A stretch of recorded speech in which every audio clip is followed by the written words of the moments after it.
Hello, everybody. Welcome back to Quantum Conversations. This week, we have a little bit of a different episode. We are pulling out some clips for our Health Transformation Summit that's happening on November the 8th, right, Carrie? Yes. And so we had such success the first time around and so many amazing talks. I'm drawing a blank on how many speakers we had, but it was phenomenal how many speakers we had and the talks that they gave. And so those are still available, but we wanted to add to it. We wanted to enhance it. And so what you're going to be hearing here in the rest of this video is basically clips from these new speakers and some kind of like enticing you about with the information that they provide because it's phenomenal. Yeah, absolutely. So we'll have the link to sign up. The summit will be free, of course, if you want to watch the talks live. And then there will also be an upgrade package if you want the recordings. And then we have brand new bundle offerings. So I have a new little mini course that's only available through the summit called the Leptin 3-Day Kickstart. Carrie, you have a new offer as well that'll go with the bundle. Yep. It's nervous system regulation through the lens of nature. Yeah. Ooh, I can't wait for that one. And then we've got Dr. Koniver, who will be in this little clip. She's got a grounding course that's going to be really cool. That's in the bundle. Danny has a course about metabolic hypoglycemia, which is actually really interesting. And So fascinating yeah, was talking to her about that stuff. That yeah, is really yeah, interesting what she's uncovering there. yeah. So we'll have the link if you want to get the upgraded bundle and or register for free. It's going to be a lot of fun. So I hope you enjoy these short little clips and don't forget to sign up for the summit.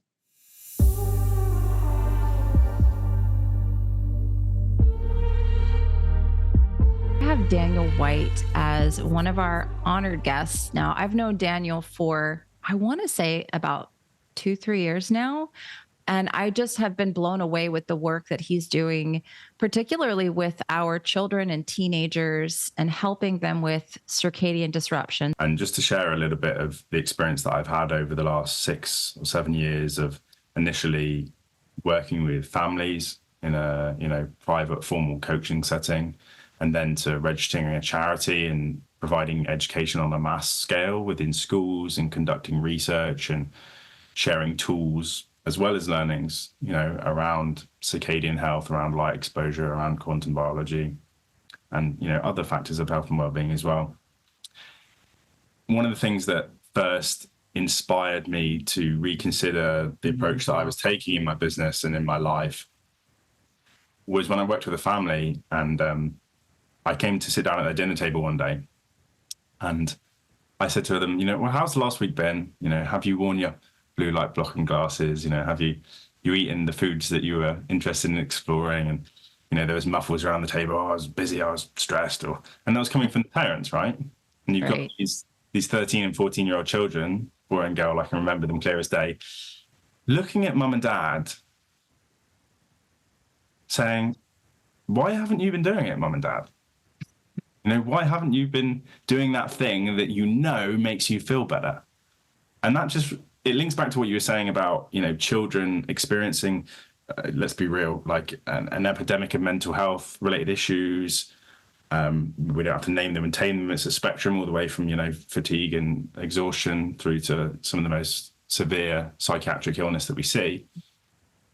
But what I see as a commonality amongst every child that I've ever met and spoken to about this stuff is that none of them want to feel bad. And so if you give a child who's in that like halfway point between, the ages of conditioning where they don't quite have that theory of mind and ability to take accountability for themselves, but you catch them before they become an adult in their early to late 20s to 30s, when we really start to, dig our roots in. Yeah, this is who I am. This is, you can't change me, as so many people like to think of themselves. There's this just curious position between age like 10 and 20 where people are very open. And if you give them a solution that can impact them in positive ways, then they take it. And that's what we've seen time and time again. I mean, in 2023, we went into schools. We provided, with the help of Viva Rays, I'm sure you and some of your Rudy's one of our speakers. Ah, fantastic. I love Rudy. We provided access to blue light blocking glasses. Excuse me, mine are a little bit dirty there. They get a lot of use. And we get into over 500 kids, and we provided some sleep education, and we saw phenomenal improvements, compared to control groups who didn't receive the interventions. And you might think that that would spark like a revolution within education, right? Within these communities and institutions, we've got to adopt this. But what I've come to realize is that actually, when you try to knock on the door of these places, just like government, right? Everybody in there is fighting so many fires that you have no idea are even lit. They may not even be real fires, right? They might be imaginary fires, like preconditioned or, self-imposed fires. So I went back to these schools where we did this research, and a lot of them said, oh yeah, we might be interested in looking at something next year or the year afterwards. But yeah, I have children and families and parents knocking on my door, quite literally, because I live in a small community, blowing up my inbox on various different platforms saying, when can we get more of that education? When can we get more of those tools? Because on a communal and a societal level, people are crying out for alternative. Yes. And I don't mean alternative like, hocus pocus woo woo.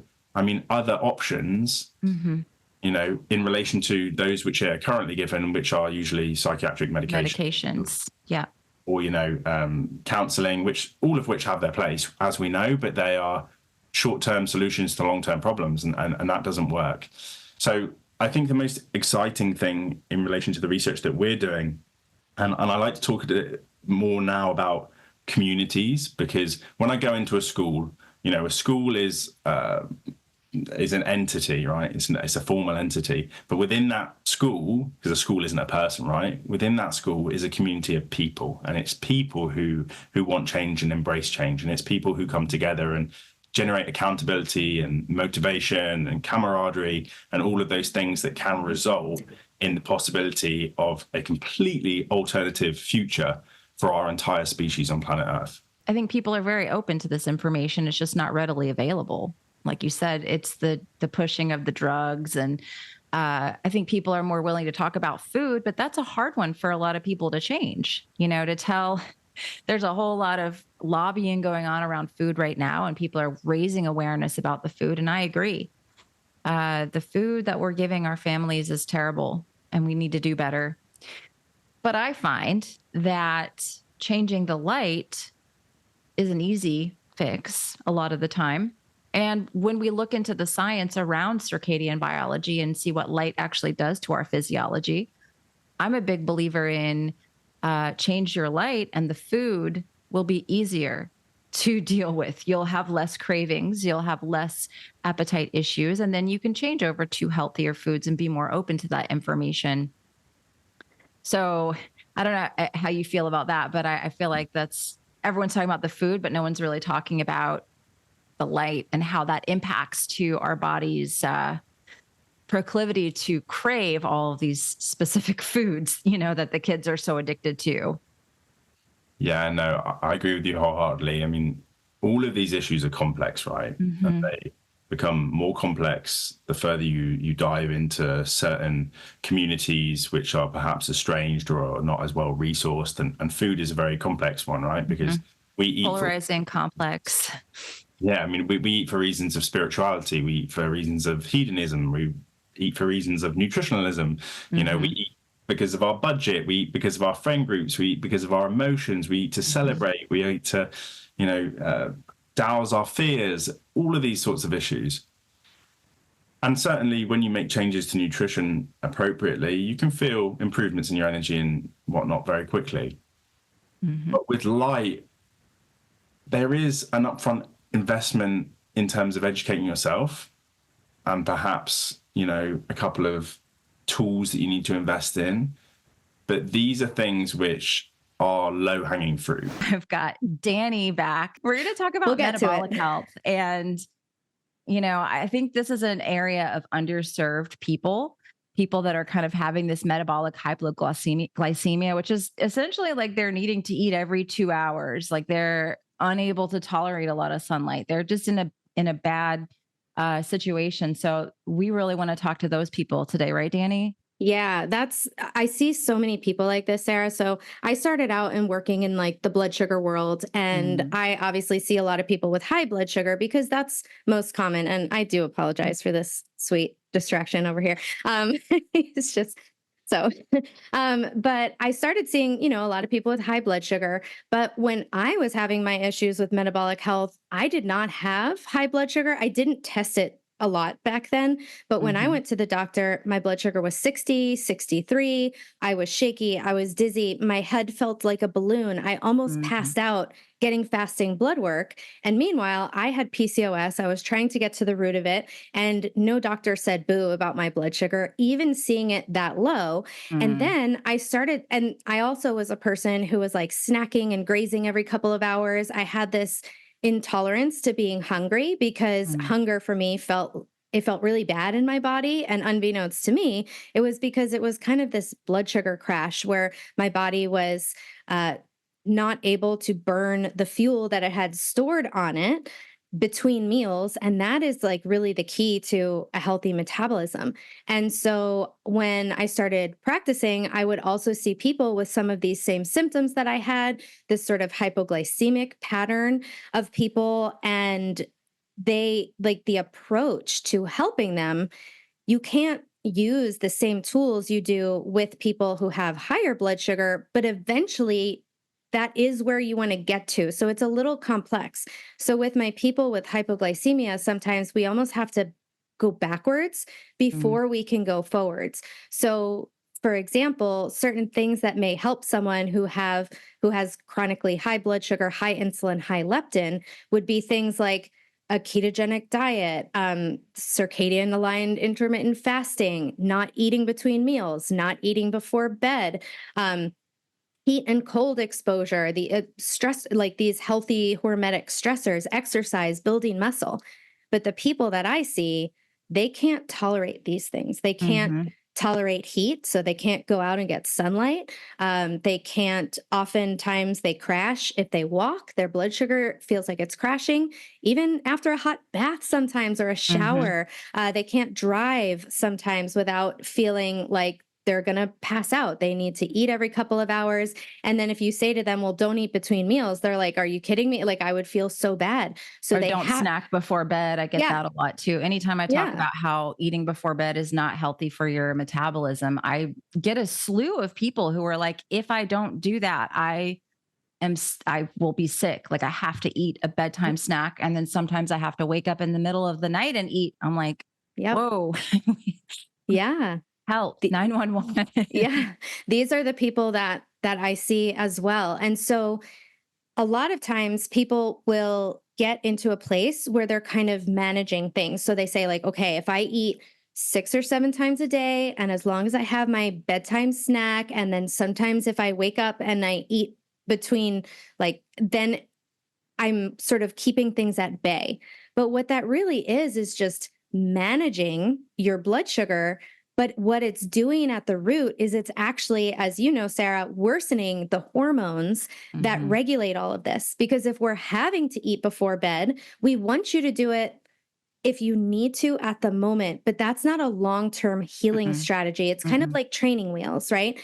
So, we if you're eating before bed, just for example, you're probably raising your insulin, raising your leptin, driving leptin and insulin resistance, and not allowing for the proper release of melatonin at night. And that's Mhm. going to dysregulate all sorts of things in your body. So, what I tend to see happen is people who start out by having blood sugar crashes where their blood sugar is actually dropping low to like 50s and 60s.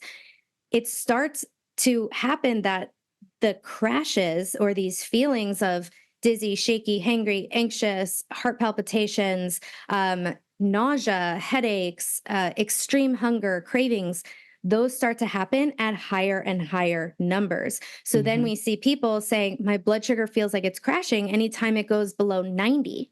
That's not normal, but go to the doctor. They're going to test your blood sugar. It's going They'll to say be it's fine. 88, and they're going to be like, your blood sugar is fine. So it's obviously Mhm. not your blood sugar. Mhm. So this is why I started calling it metabolic hypoglycemia, because it has to do with the metabolic hormones that are at the root of it, that are sort of keeping either your body fat locked up or help making you not see all that stored energy on your body, like the glycogen in your liver that we should be able to just use easily between meals. Mhm. But leptin resistance, low leptin, it's going to not make your body see those things, so it can't use Yeah. them. Yeah, it's this stored energy on the body and the brain are essentially just not having a conversation. Yeah. And that manifests differently in different people. But for this particular group of people, it's just like the appetite is just, I'm always hungry. I'm having to eat all the time in order to just keep the ship a sail, correct? Yeah. Yeah. Yeah, absolutely. I see that all the time. And I do see sometimes a different presentation for like high leptin versus low leptin, but Mm. sometimes it's it's not what you would expect. I'm so excited to have you on the summit, Mike, because you are like not only an expert in red light therapy, but you're an innovator, right? Always thinking about what the body needs for optimum health. And you have the lens that I do, right? Light, water, mitochondria. And so I'm really excited to talk about why you brought, with your awesome red light therapy, you brought in methylene blue. And so let's dive into that for people so that they can understand what the heck methylene blue is and why would I want to take it and why would I want to take it with red light therapy?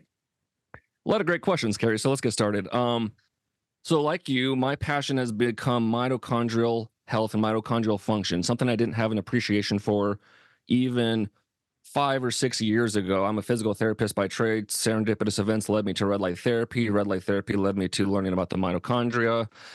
And here we are. I'm very passionate about improving mitochondrial health.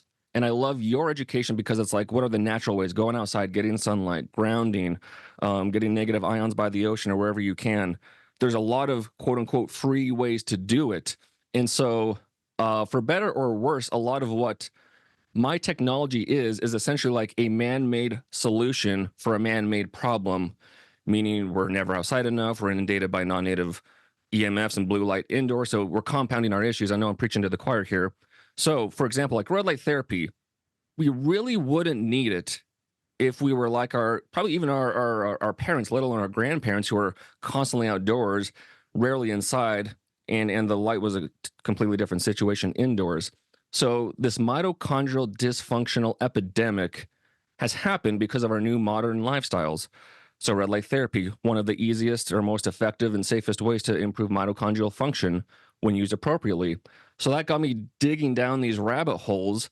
And like red light therapy, where I'd heard about red light therapy for years and years before I ever got into it, same thing with methylene blue. I had heard about methylene blue for years prior to really getting into it last year. But when I heard about it on podcasts, it was prefaced with methylene blue is also an aquarium cleaner. It can also improve your mitochondrial health, but all I heard was mitochondrial cleaner. I turned off, I listened to it, but I was like, nope, not putting that in my body. So I don't really know what necessitated me jumping into it. Probably books on Amazon. That's what got me into red light therapy. So I read about it, was impressed with the mechanisms of actions, made sense. There's research behind it. And of course, its capacity to help the mitochondria. And equally importantly, just like red light therapy, how safe it is. It's not one of these things where it's like high risk, moderate to maybe high reward. It's quite low risk and quite high reward, especially if you're dealing with mitochondrial function. And what I also like about it, on top of your point that it's synergistic with red light therapy, is it's not redundant with how it helps with mitochondrial function. So for example, red light therapy, the mechanism of action theoretically is it affects cytochrome C oxidase, which is in the complex 4 of the mitochondrial electron transport chain, does a lot of good stuff there, and output is improved ATP production and biological water production. Methylene blue seems to have its effects, and it can donate its electrons. I should back up a moment. Methylene blue is like one of the best antioxidants out there. It can donate a ton of electrons, and it's a cyclic or regenerative antioxidant, meaning it can donate, then accept electrons, then donate electrons, then accept, without degrading like other antioxidants like vitamin C and E. When they donate their electrons, they begin degrading slowly but surely, or more quickly, especially compared to methylene blue. So it has this capacity to donate again and again and again. So it's a very powerful antioxidant. So back to the electron transport chain, it can donate its electrons to complexes 1, 2, and 4. So now we have this potential to improve the mitochondrial function internally from a different vantage point compared to red light therapy. Similar to red light therapy, when we're talking antioxidants and electron donating, you're going to have a positive effect on mitigating excessive reactive oxygen species, and thus you're going to reduce oxidative stress, when we're donating electrons or adding electrons to a situation that's inherently going to help reduce inflammation. So not only are you improving the internal structures or functioning of the mitochondria, but you're also improving the environment in which the mitochondria is. And that's another thing, like C60 is a whole other topic, but that's really its, not saving grace, but that's its call to fame, so to speak, is its ability to significantly reduce oxidative stress. And that's why I like C60. It's another way to really improve the external environment, because when there's too much excessive, that's kind of redundant. When there's excessive oxidative stress, that leads to mitochondrial dysfunction, which leads to the elongation of the electron transport chain, more leakage of the free radicals, which leads to more oxidative stress, which leads to more mitochondrial dysfunction, so on and so forth. So if we can improve the external environment, that's going to set the stage for less attacking of the, or just less degradation or less dysfunction of the mitochondria, which is going to keep that electron transport chain a little more tighter, allow things to function more smoothly. So again, methylene blue seems to help, especially internally donating electrons, but can also help externally with the oxidative stress. But to your point, the dark blue pigment of methylene blue is especially receptive to, or most photoreceptive to, like 660, like right in the heart of red light. So if you ingest methylene blue orally, of course you can do it through IV, which is more instantaneous, but if you do it orally, the research I've seen says the peak plasma rate is about an hour and a half, meaning that's when it's going to be most prevalent in your plasma. Thus, if you were to do red light therapy around that time, the blue pigment in your plasma in your body is going to receive more of those red photons than it would otherwise. So methylene blue on its own is an extremely powerful mitochondrial boosting adjuvant.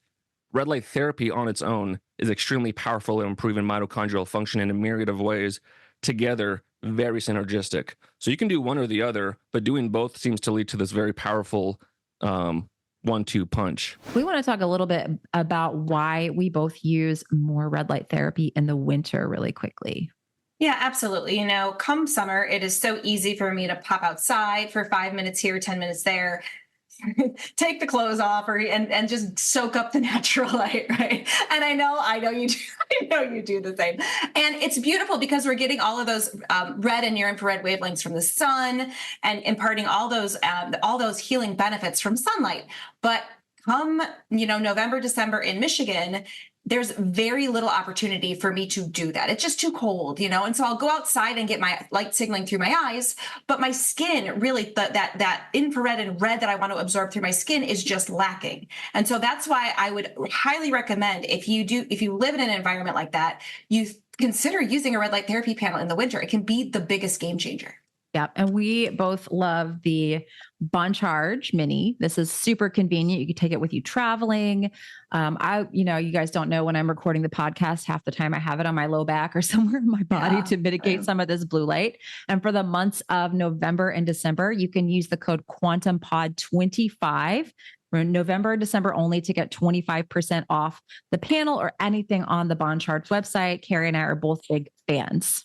Yeah. And one more thing really quickly with that. It's a great gift too, right? If you want to start getting people involved in this lifestyle and say it's the most convenient way, if there's a mom that who needs to tend to boo-boos and aches and pains for kids, or earaches, tummy aches, sore throats, it's a phenomenal gift to give as well, because it really can wipe away pain very fast. I love it. All right, check it out. Link is in the show notes. I have Justine here, who I consider an expert on mitochondrial health, cell health. And so welcome, Justine. Thanks for being here. Oh, thank you so much for having me, Sarah. I'm very excited to be here. So my area of expertise is in cell membrane medicine or mitochondrial medicine. And so I'm going to put two items in that category. I would say that phospholipids and essential fatty acids are often really missed in that whole conversation when we think about the important role that they play just in terms of energy production and water production on a mitochondrial level.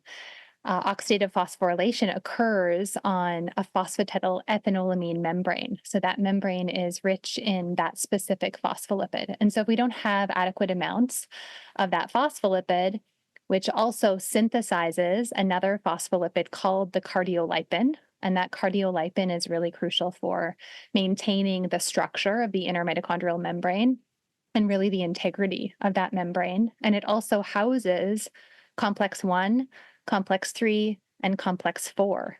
And that phospholipid bilayer is made by the phosphatidylethynolamine membrane, and it is also very rich in essential fatty acids, specifically linoleic acid, which often gets demonized in this whole world. So I think that focusing on phospholipids and fatty acids, outside of course, all the other foundational things that we need to do to support optimizing our cellular health, is really, really key. And it's something that's often missed in the whole conversation. Yeah, I think it is really missed. And the reason I like you and the things that you teach is that you always have a foundation in light, and you understand how things like light and being grounded and getting cold and using infrared light and sauna can all help to really improve mitochondrial health. But there are a lot of people I know that you work with that kind of need a little bit of extra layer of support. And so essentially what you just explained was that if we want optimal mitochondrial functioning, this is another thing that we can do to support the body at that level, correct? Yeah, absolutely. So when we look, Sarah, at all the different cells in the body, there's about 37 trillion cells, and we have roughly about 200 different cell types and about 500 trillion mitochondria. And some people even estimate more than that. And the really interesting thing about the human body is that all of these different cells and all these different cell types and all the organelles within the cell have biological membranes that are really determining. When we look at the cell membrane, the structure and the function of that cell membrane is determining all the nutrients that get into the cell, all the wastes that are exported out of the cell. And what's really interesting, and this has been an area that I've been diving deeper in lately, is that the polar head group on the phosphatidylcholine molecule that is hydrophilic, so water loving, is actually interacting with that exclusion zone water. And that exclusion zone water is helping to support this optimal electrical charge of the membrane. And so we talk a lot about, especially in the quantum field, about the importance of the exclusion zone water, and absolutely critically important, right? There's even a researcher, Alexis Carrel, way back in the early 1900s, that said that the cell is really immortal. It's the water in which the cell floats that degenerates. So we know that the water in the cell is crucial for all of our biochemical reactions that take place. But specifically, when we look at the membrane, the interaction with that exclusion zone water and the membrane is generating this beautiful electrical charge to optimize everything that's happening on the membrane, where all of our proteins and our peptides and our receptors and our ion channels are found. And so when we improve the structure and the function of the membrane, we're simultaneously improving all of those things within the body. And I always say that these phospholipids are really providing head to toe support to the body. And so it's not about, only the light piece. Yes, light, we are regulated by light. There's no doubt about that. We are a body of water that's regulated by light when you really break it down to the bare bones. And we also have these essential nutrients that are required for optimal structure and function of all of those membranes. And just going back to what I said earlier about the body being all about compartmentalization with these membranes, if you focus directly on the mitochondria and look at it through the mitochondrial lens, our mitochondria have two biological membranes as well. One outer membrane that's rich in phosphatidylcholine, and one inner membrane that's rich in phosphatidylethynolamine. And again, that is where oxidative phosphorylation is occurring. So when we're exposed to, life's downloads, I call them, all the things in this world that are directly damaging our membrane. If you think about the body through the lens of like a bank account, if you were to only take withdrawals out of your bank account and never put deposits in, you'd end up bankrupt, right? And we often don't look at the body through that same lens, but it's the same idea. If we're only taking withdrawals out to repair damage to our membrane that's occurring because of exposures to these toxins, to non-native EMFs, et cetera, the body is eventually going to run out of the ability to actually go and repair. It's going to become biochemically bankrupt. And that's where we can use exogenous phospholipids and make sure that we're focusing on optimizing our essential fatty acids in the body and optimizing the ratio of omega-6 to omega-3 to support optimizing the structure and the function of our membranes. I'm so excited to have Dr. Laura Koniver here today. I consider her the world's expert on grounding. We're gonna talk about what she thinks is the most important thing for your health. So Dr. Laura, thank you for being here. Oh, I'm super excited because this is a very often overlooked aspect of health, which I believe for longevity and for the function of your body from head to toe, it's like necessary. Just like drinking water, breathing. I agree. You have to do the electrical conductive health. So it's a good topic. I agree. Yeah. I mean, I think so many people, Carrie and I talk about it all the time. And that's really what the whole summit is about, is allowing people to understand these really simple things that nature gives us, to implement them into their daily lives, to have a full picture of health. But we're so disconnected from all this that I think a lot of people think it's too simple to actually be impactful. 100%. I'm sure you run up against that at all. So yeah, maybe we can just start there of like why it's not too good to be true. Yeah.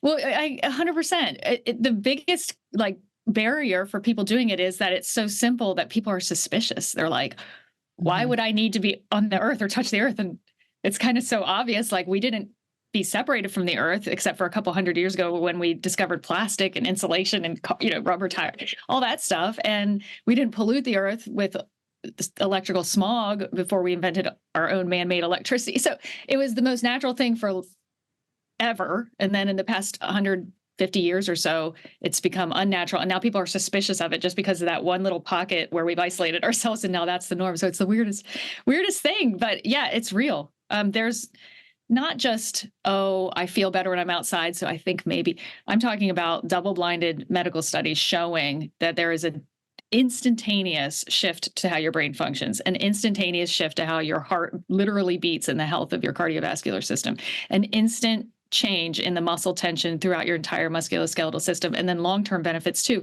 And again, these are all double-blinded, placebo-based medical studies. It's not just like, fill out a form if tell me how you feel after you sleep grounded. It's literally measurable, double-blinded studies like looking at inflammation markers of the blood, looking at an EEG with your brain hooked up, looking at an EKG, looking at literally the heart rhythm. So it's no longer something that could be considered fringe, I don't think. And really, the most surprising thing is that people would be suspicious of it, and even physicians, because in medical school, all you learn is how every organ system depends on electrical conductivity. Every thought, every muscle twitch, every digestive, swallowing, talking, blinking, every heartbeat, everything you need to stay alive in your body, 100% has to have healthy conductivity or it doesn't work. So how on earth someone can make it through medical school and then not use that? And we, to diagnose heart attack, we'll look at an EKG. To diagnose a stroke, we'll look at an EEG. But how they don't go one step further to say, maybe it will boost wellness. Like, what? I don't get it. Yeah. How does that blow their mind? I don't know. I know. It blows my mind completely. And then when you do like an Instagram post about it, I'll throw something in there, like things that are ruining your health. And I'll throw in like rubber shoes. Yeah. Yeah. People are like, what? Yeah. My shoes? I'm like, yeah. Well, it's just a lack of connection with the earth. Like you're missing out on a lot that could be really, really helpful for you. Right. Yeah. Mm-hmm. And it's not even just like, okay, we did a couple studies and now we think this. It's like there's continued research. It's been 50 years, 5 decades at least now, actually longer. The first study started in the 1970s, and we first started learning about the Carnegie curve and the Schumann resonance back like 1920s. So, I mean, we're talking 100 years now that we've understood that in a medical sense that the body needs it to be healthy. Doesn't function well without electrical support. It just doesn't.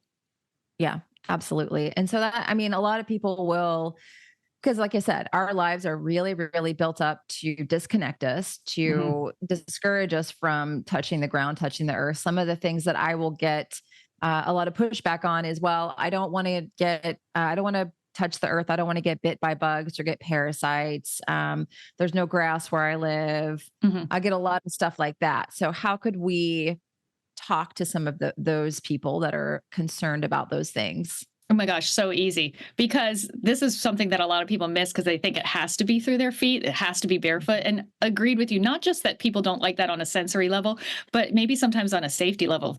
If they're in an urban setting, there's glass and spit and whatever else. Pesticides. Yeah, exactly. Yeah, even in a natural setting, it's all sprayed and everything. So there's so many workarounds, but one of them is every inch of your body is conductive and every cell in your body is conductive. So it's not just your feet. I mean, literally hands. So if I feel safer after a rain reaching up and touching a leaf on a tree, that's as good as totally laying naked on the ground or walking barefoot or being floating in the ocean. It's every bit as good because I'm so conductive that if I touch something with a fingertip, if I just find something that I think is clean enough and safe enough to touch that's on the earth's surface or growing out of the earth and is alive, then I'll be grounded I'm talking about my brain, my heart, my bones, everything just from one fingertip. So it does not have to be feet at all. And there's also completely natural indoor ways to get grounded. And what I'm talking about with there is through water. Because when you wash your hands, you're grounded. When you're doing the dishes through that water stream, you're grounded.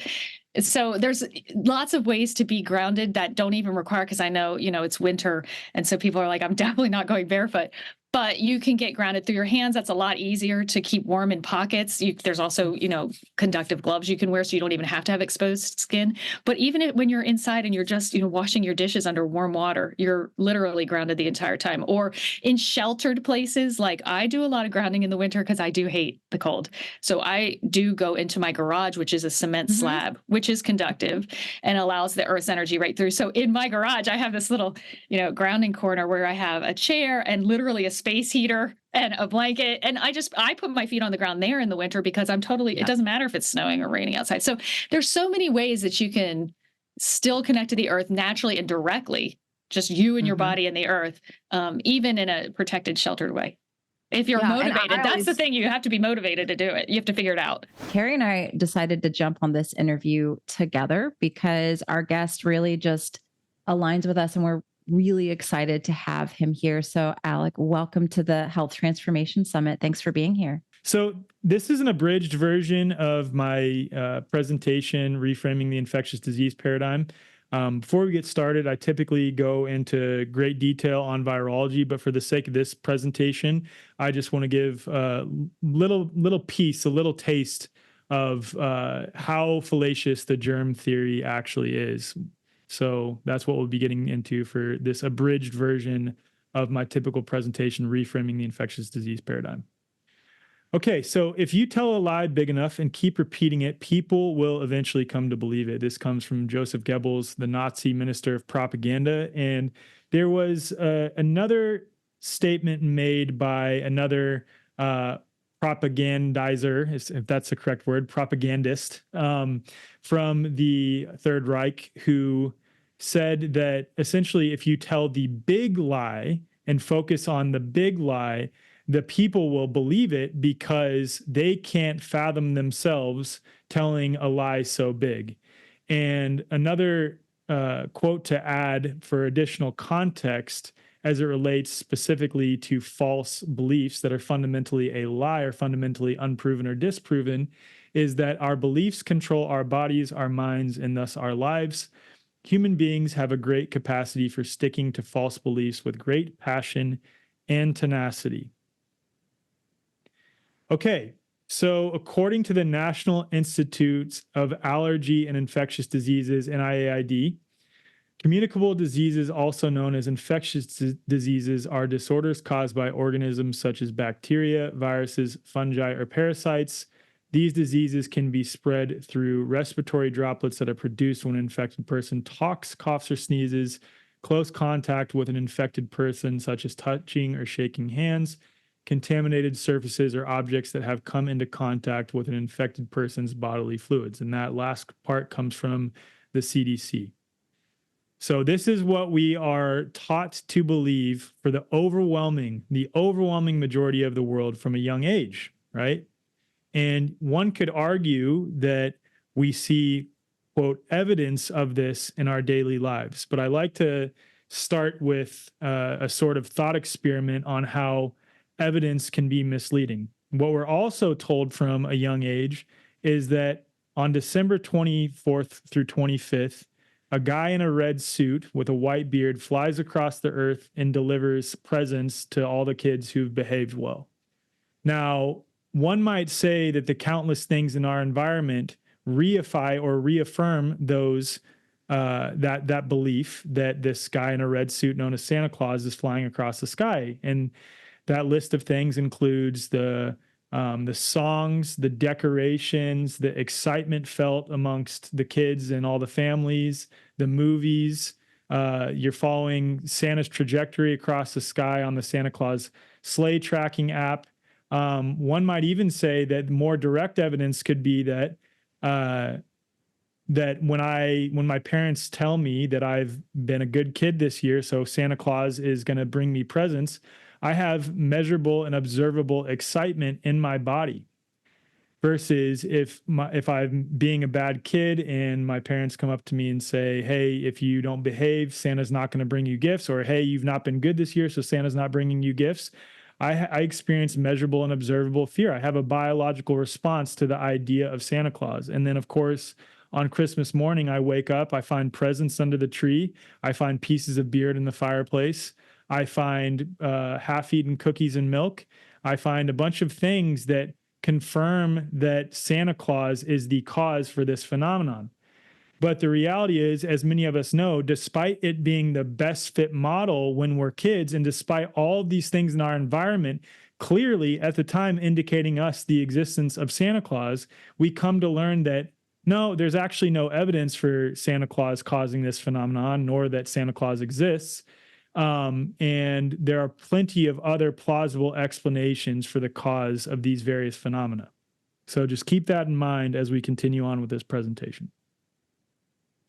Okay, so has this idea that healthy people, when exposed to sick people or their bodily fluids, become ill, actually been proven?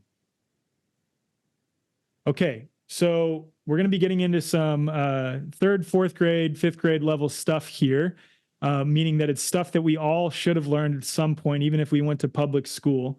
But it's a really important refresher because it pertains to being able to prove something in reality or demonstrate that one thing causes another.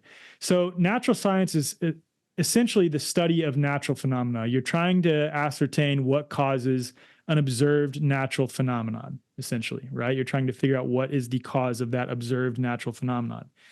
So in order to figure out what is the cause of an observed natural phenomenon, you use empiricism. And in this case, when it comes to making claims regarding observations, the thing that is most commonly employed is the scientific method. And that is a systematic process of discovering knowledge about the natural world by making falsifiable predictions, also known or otherwise known as hypotheses, testing them and developing theories that match known data from repeatable physical experimentation.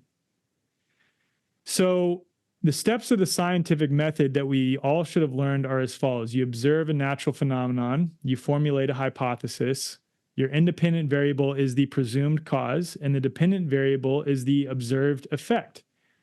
And the control variables are factors that you want to remain constant throughout the experiment so that you're ensuring that it is the independent variable that you're varying and manipulating to see if it is actually the cause of the observed phenomenon. And so you formulate alternative or alternate and null hypotheses. And your alternate hypothesis is that X does cause Y. And your null hypothesis is that X does not cause Y, essentially, or your IV causes the DV, or IV does not cause the DV. So anytime I say X, I'm referring to the independent variable. Anytime I say Y, I'm referring to the dependent variable. So a natural phenomenon requires that it is not manipulated or instigated by the investigator. So the overwhelming majority of, quote, science these days does not deal with natural science as it was intended. They're dealing with tinkering with chemicals and technology in a lab outside of a natural context, and it has nothing whatsoever to do with actual natural science, trying to figure out the cause of a naturally occurring phenomenon. One sort of example of this is cell biology, which I know you all are interested in. I'm not saying that we can't take away or glean some beneficial information from cell biology, but we have to be extremely careful because fundamentally cell biology is taking tissue from a complex physical, chemical, emotional, spiritual, biological being that is existing in its natural context and manipulating that tissue in a laboratory setting and assuming what is being done represents what happens in nature. But so an example of observing a natural phenomenon would be that you observe multiple people falling ill in the same space with similar symptoms. So one might develop a hypothesis, I think X causes Y. And in this case, the independent variable, the thing you think is the cause, would be snot, spit, blood, basically fluids from sick people. And you think that that is transmitted to healthy people, causing illness in the healthy people. So essentially, you think that fluids from sick people, X, cause sickness in healthy people, Y, right? That would be the hypothesis for this. So alternative or alternate and null hypothesis would be, alternate one would be that it does cause Y, and then the null would be that it does not cause Y, right? And then from there, you design and conduct experiments to test your hypothesis. So what experiments have been done, and some of them you can't even constitute as experiments because they're not following the scientific method, they're not controlling, but what experiments and studies have been done to test this hypothesis? So in his recent book called Can You Catch a Cold? Untold History in Human Experiments, Daniel Roytas, who is a naturopath based out of Australia, delves into over 200 contagion studies conducted throughout history, essentially studies that were attempting to demonstrate that X, being fluids from a sick person, or you could say exposure to sick people themselves, causes Y, causes illness in healthy people. So he scoured scientific literature attempting to find evidence for this. And so some highlights from Daniel's book is that he found the overwhelming majority of these studies failed to demonstrate contagion.